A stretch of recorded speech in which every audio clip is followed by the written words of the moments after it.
Estão a 20 km da Madeira, mas a distância bem podia ser maior. Às desertas só se vai de barco e normalmente por lazer. Por isso serão poucos os madeirenses que puseram pés nas ilhas que todos veem quase todos os dias, mas que não passam de um relevo escuro no horizonte.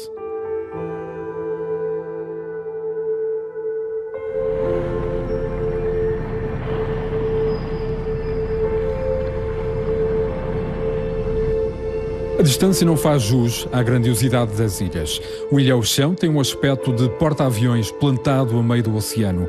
Tem perto de 1,5 km de comprimento e 500 metros de largura.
Acabámos de chegar às desertas, neste caso o Ilhéu-Chão, para chegar até cá acima. Desde o nível do mar é preciso subir cerca de 80 metros em escarpa, em rocha, para podermos chegar cá acima. É um bocadinho cansativo, mas a vista é fenomenal.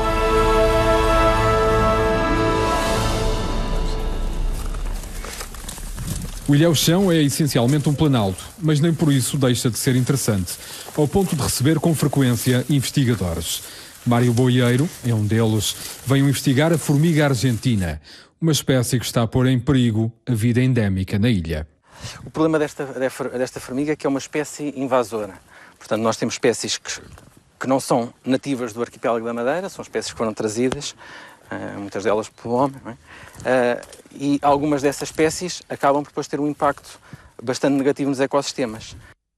Esta formiga chama-se formiga argentina precisamente porque veio do continente sul-americano e tendo chegado à Madeira, espalhou-se pela costa sul da Madeira e também em Porto Santo, nos ilhéus de Porto Santo e aqui no Ilhéu-Chão, onde ocupa uma grande área, ocupa cerca de 2/3 do ilhéu. Estas espécies invasoras, um dos problemas que têm são os impactos tanto diretos nas espécies como em processos naturais, ou seja, o impacto que esta formiga tem na espécie alimenta-se de espécies nativas, ataca outros insetos e predam-os. E já vai causando impacto no ecossistema, não é? Já vai causando impacto. Portanto, esta espécie pensa-se que terá chegado ao arquipélago da Madeira nos barcos que durante o século XIX faziam o comércio da América do Sul, paravam na Madeira antes de irem para o continente europeu. E então, num desses transportes, alguma da carga ficaria cá na Madeira e depois, a partir da Ilha da Madeira, sendo uma espécie invasora, rapidamente se espalhou pela ilha e depois o próprio movimento de barcos, de pessoas dentro do arquipélago fez com que esta espécie tenha a destruição atual. Aqui. Pois, a formiga argentina, neste caso, encontra-se aqui. Sim. Está aqui associada a estas espécies de insetos introduzidos e durante esta fase do dia, que é um período de maior calor, elas tendem a manter-se baixo do sol, terem a atividade um pouco em áreas um pouco mais abrigadas, mantendo esta associação que vos referi. Por outro lado, está aqui também uma das presas que elas costumam predar. Portanto, esta é uma espécie de inseto nativa que naturalmente se alimentaria desta planta, mas ao estar por aqui, a formiga estando nesta atividade, acabou por o encontrar e predar. Elas, por outro lado, favorecem também um conjunto de outras espécies que não são nativas do arquipélago. Portanto, é importante controlar esta espécie. E consegue-se controlar a espécie? Consegue-se controlar. O grande desafio para as espécies de invertebrados, para as espécies de formigas, é a erradicação, que é outra etapa e é algo muito difícil, sobretudo tendo em conta a grande mobilidade que existe hoje em dia de recursos, de pessoas, tudo isso, e é um animal que facilmente é transportado e nós nem percebemos que ele vai connosco. Portanto, a parte da erradicação é muito difícil, já foi conseguida em algumas ilhas do Japão, em algumas ilhas da Nova Zelândia, mas noutras zonas do mundo em que se tentou não se conseguiu. Mas, sobretudo, a parte do controle populacional, fazer com que se reduzam a um conjunto de populações com um menor número de formigueiros, etc., e tendo menos impactos nas espécies naturais, isso é execuível, sim, é isso que se pretende. Os investigadores fixam residência numa pequena casa de apoio, construída há muito e agora restaurada, com a ajuda do projeto Life Recover Natura. Paulo, quando é que foram criadas estas casas de apoio nas desertas? Esta casa é uma casa sabes que as desertas foram sempre alvo de sucessivas tentativas de colonização. E mesmo da atividade, houve aqui uma intensa atividade humana ao longo do tempo. E esta casa, havia aqui as ruínas da casa. E quando iniciamos este projeto, que é um projeto comunitário de recuperação aqui do Ilha ao Chão e também ali do Vale da Castanheira e daquelas áreas, a área da Tarântula, reconstruímos a casa exatamente para dar apoio aos investigadores, para dar apoio também de vigilância a esta área e foi nessa perspectiva que tivemos a recuperação desta. Já recuperamos uma que tem ali na Castanheira também em 95, já lá vai bastante tempo. Aliás, também já foi uma segunda restaurada agora também ao abrigo deste projeto. É uma casa básica, isto não é sem luxos, tem uma pequena cozinha e depois tem aqui um espaço tem um espaço aqui de camas mas é o que se chama uma casa de projeto de campanha. Ou seja, está tudo no mesmo cantinho. É só. Pelo menos dá uma ilusão de dimensão à coisa.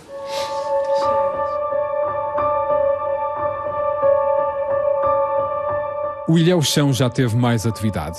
Da parte mais alta, com 98 metros de altitude, emerge um farol. Agora sem faroleiro e sem condições para os receber. Hoje nem os vigilantes da natureza pernoitam. O acesso é difícil e sem grandes ajudas. Esta estrutura, que parece um mastro de um navio, é na verdade um monta-cargas. E servia para isso mesmo, para tirar ou para receber cargas dos barcos que ancoravam aqui em baixo. Depois este mastro grande, chamemos-lhe assim, rodava assim na direção do mar, era montada a carga e havia aqui um motor que depois puxava essa carga para cima. Ora, por azar dos azares, nos últimos incêndios do ano passado, esse motor que estava na Madeira para manutenção acabou por arder nesse incêndio e está temporariamente sem motor e sem poder funcionar.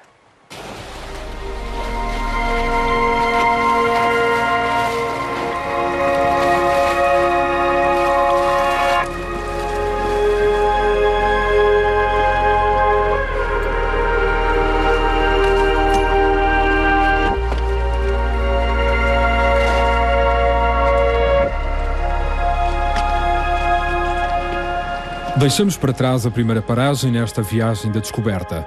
Navegando ao longo da costa da Deserta Grande, vamos descobrindo a beleza incrível da rocha sobre rocha, camada depois de camada.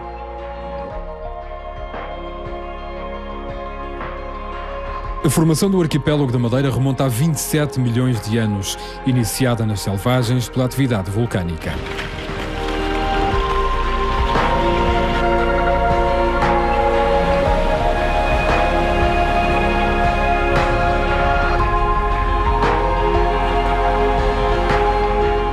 As desertas são mais recentes, têm 3 milhões e meio de anos.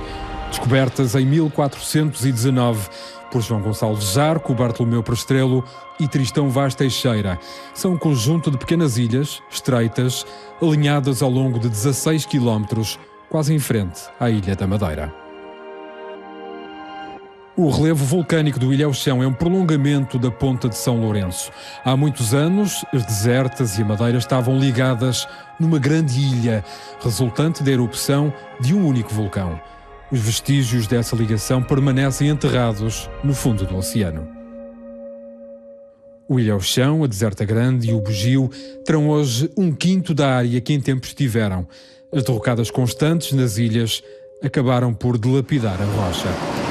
Estamos aqui mais ou menos a meio caminho entre o Ilhéu-Chão e já estamos com a Deserta Grande aqui atrás.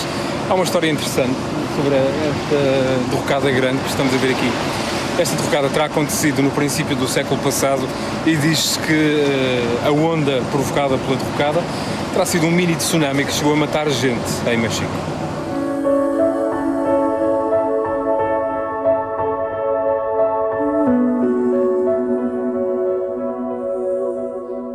A doca principal, onde está a casa de apoio, assenta numa fajã criada por essa grande derrocada em 1894 e que também criou uma fajã semelhante do outro lado da ilha.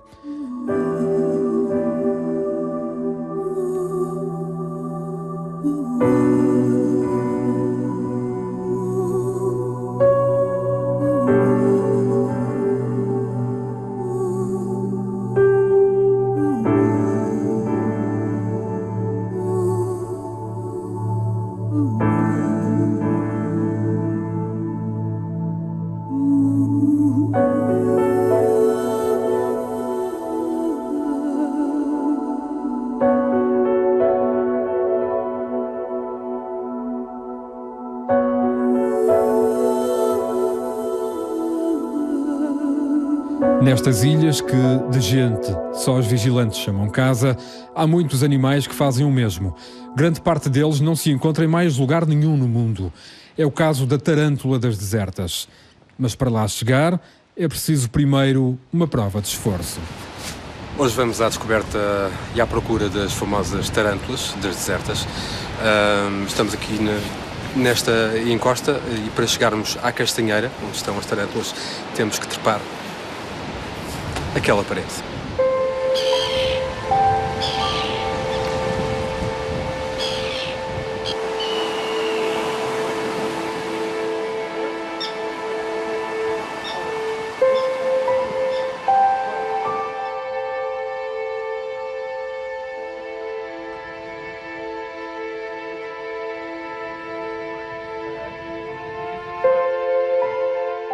Chegados ao topo, não se encontra de imediato as aranhas mais famosas da região.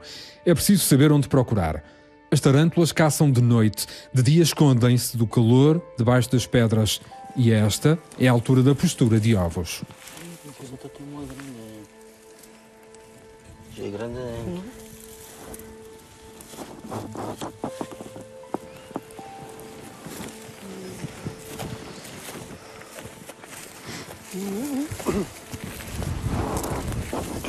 E tem aqui uma com ovos. Elas nesta altura do ano estão com os ovos. É a partir deste mês e depois prolonga-se até finais de setembro. E esse charco chegou a ter quantos ovos? Mais de 100, sim, à vontade. E elas ficam elas fecham-se neste casulo todo, ficam ali com o saco de ovos durante um mês, um pouco mais de um mês. Depois, entretanto, as pequeninhas nascem, ela abre o saco e as pequeninhas colocam-se todas em cima da mãe, no abdômen, no tórax, e permanecem à volta de 12 a 15 dias ali. E depois a fêmea abre este casulo, sai, e à medida que ela vai andando aí, as pequeninhas vão se soltando e vão à sua vida.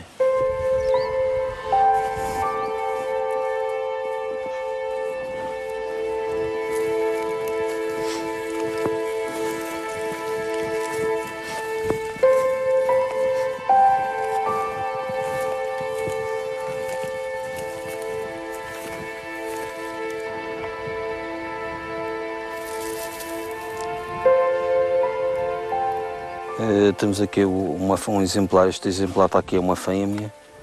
A fêmea destaca-se por ser muito mais corpulenta, um tórax mais largo, as patas são mais curtas e também mais grossas.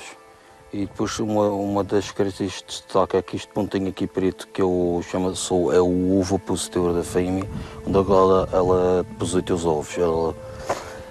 E o macho, os órgãos sexuais do macho são aqui na ponta, nestes que chamam-se os pedipélpicos. Na ponta tem umas bolinhas e onde tem os órgãos sexuais do macho. Mas, Humberto, elas mordem. Mordem. É aqui onde está o saco do veneno, aqui assim. E ela depois injeta aqui através de... Isto é o oco. É como Os tubinhos, não é? Sim, é como os dentes das cobras venenosas. E ele aqui injeta o veneno por aqui. E depois usa esta parte aqui para, como se fosse dentes para mastigar o animal. Elas comem os animais, elas mastigam, ao contrário de muitas aranhas que injetam o veneno e sugam.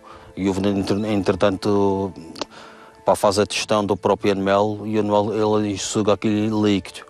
Estas não, estas usam isto, vão mastigando e à medida que vão mastigando com as próprias clíceras e à partida vão mastigando também vão injetando o veneno, que o veneno por sua vez tem umas enzimas já digerem também a carne do animal.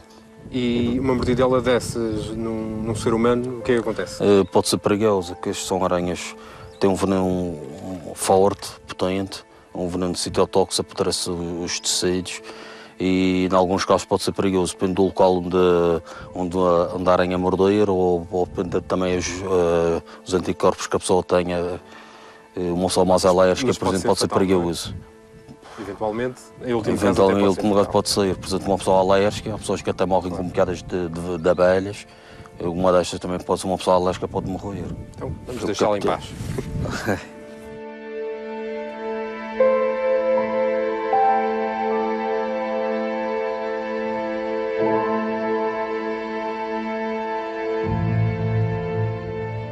A tarântula das desertas faz casa no enorme Vale da Castanheira.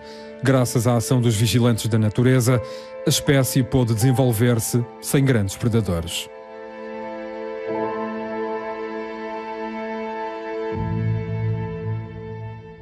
Humberto, hoje há mais tarântulas neste vale do que havia há uns anos.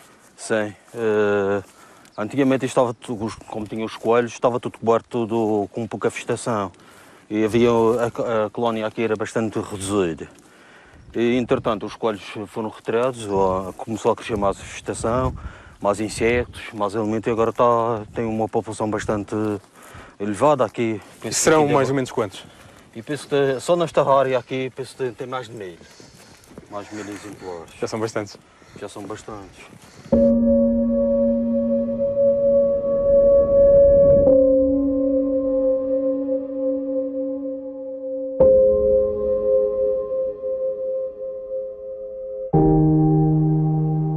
Mas agora há novos perigos para esta espécie que só existe em todo o mundo neste vale. Uma planta que parece estar em todo o lado, aparentemente inofensiva. A passear por este vale na Deserta Grande é impossível não reparar nesta planta, nesta espécie que está em todo o lado. Paulo, mas nem por isso é uma espécie que deva estar. Não, esta é daquelas, como dizemos ao pedaço, que a gente não gosta. Não, o problema é uma invasora que causa aqui grandes desequilíbrios e, fundamentalmente, põe em causa as tarântulas que são endémicas, que em todo o mundo só existem neste vale e que estão a ser ameaçadas por esta planta. O que é que acontece? A tarântula está sempre por baixo das pedras. Faz ali ninho debaixo das pedras? Exatamente, sim, passa, digamos que é o seu habitat preferencial, necessita ter pedras como estas que estão aqui, que tenham entradas, que seja possível entrar e sair, obviamente, e a Falaris ocupa tudo isto e não as deixa usar. Nós registramos, aliás, até foi o Isamar que registrou aqui há uns anos atrás, que toda esta área superior do vale estava a ficar sem tarântulas e as tarântulas estavam a ficar nas áreas marginais e lá para baixo. Portanto, é daí que é importante controlar esta espécie o mais possível. E é possível controlar? É possível controlar e até acreditamos que vamos conseguir erradicá-la.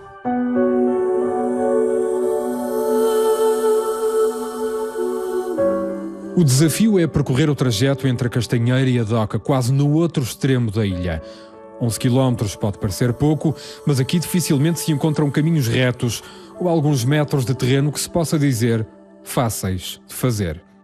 A Deserta Grande tem uma altitude máxima de 479 metros.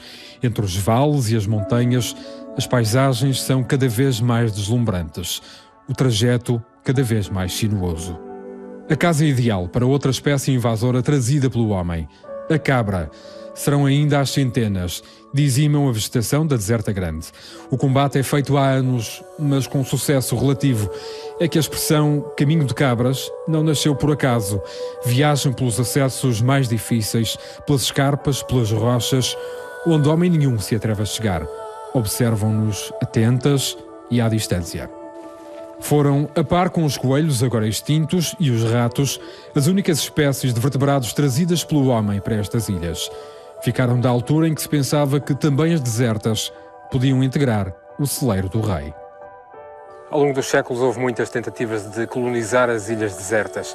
Este é um exemplo desses, é uma espécie de muro edificado para proteger o que seria provavelmente uma colheita de trigo, algum cereal semelhante. Nestes séculos todos nunca resultou a colonização das desertas, basicamente por aquilo que está à vista.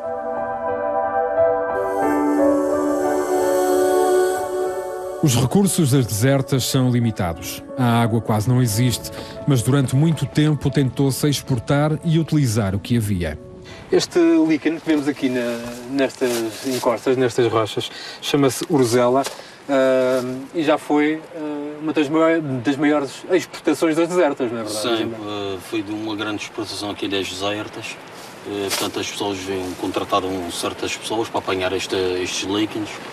Apanhavam em grandes quantidades e, por sua vez, aquilo era cozido, fervido, deixavam aquilo cozer um bocado e aquilo deitava um líquido roxo, cor púrpura, e depois de ter esse líquido todo, pegavam em roupas, vestidos, camisolas brancas, metiam dentro do líquido e ao fim de um certo tempo tingiam a cor roxa, uma cor púrpura, e era para tingir vestidos e roupas. O terreno é árido e impiedoso no verão. Também o é no inverno. Aqui não há rede de telemóvel e os rádios funcionam às vezes. Ok, agora melhorou qualquer coisa, mas falha. Estamos aqui numa zona no topo e estava a fazer tipo uma experiência de rádio para a DOCA, mas está a ser difícil, escuta. Ixi, agora lá foi. Ao longo de uma viagem a pé que dura 12 horas, as cores da rocha mudam a cada meia dúzia de passos. O relevo passa de árido a lunar. Sem nos apercebermos como, passamos por cenários que podiam estar na América do Sul ou até em África, mas que estão colados uns aos outros. Em muitos sítios nota-se bem a origem vulcânica das ilhas e os processos que as fizeram como são hoje.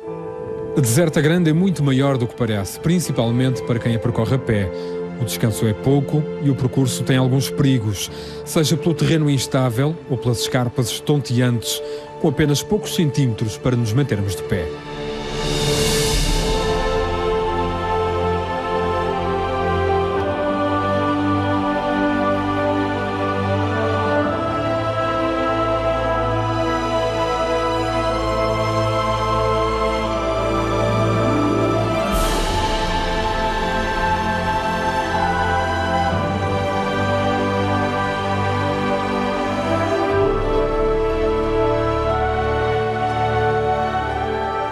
A chegada ao topo da encosta onde está a doca não é propriamente um alívio, até porque a descida ainda é íngreme.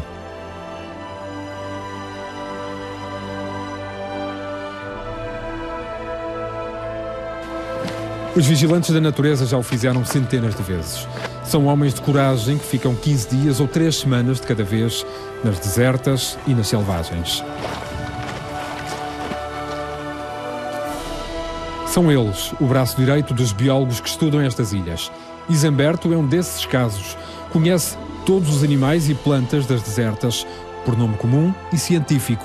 Uma autêntica enciclopédia natural, que até já deu o nome a uma planta endémica que descobriu nestas caminhadas. Hoje recolheu outra amostra que pode ser importante. Temos aqui este caracol, que é um caracol da família das díscolas. Portanto, é uma espécie nova cá para as desertas. Foi encontrada em fóssil, em várias zonas aqui que tem fósseis. E só tem que isto aqui ainda não é fóssil, isto foi uma morte mais ou menos recente, deve ter uns 3, 4 anos, que ainda se vê as riscas do caracol.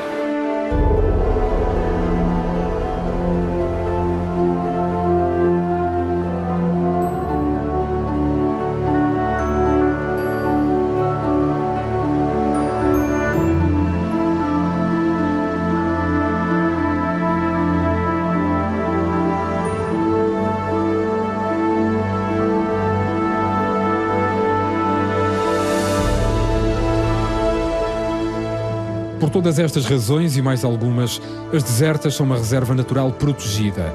A riqueza da geologia, da fauna, da flora terrestres só são igualadas pelos tesouros que o mar esconde. No próximo episódio vamos ficar a conhecer os residentes mais famosos das desertas: os lobos marinhos, as cagarras e a freira do bugio.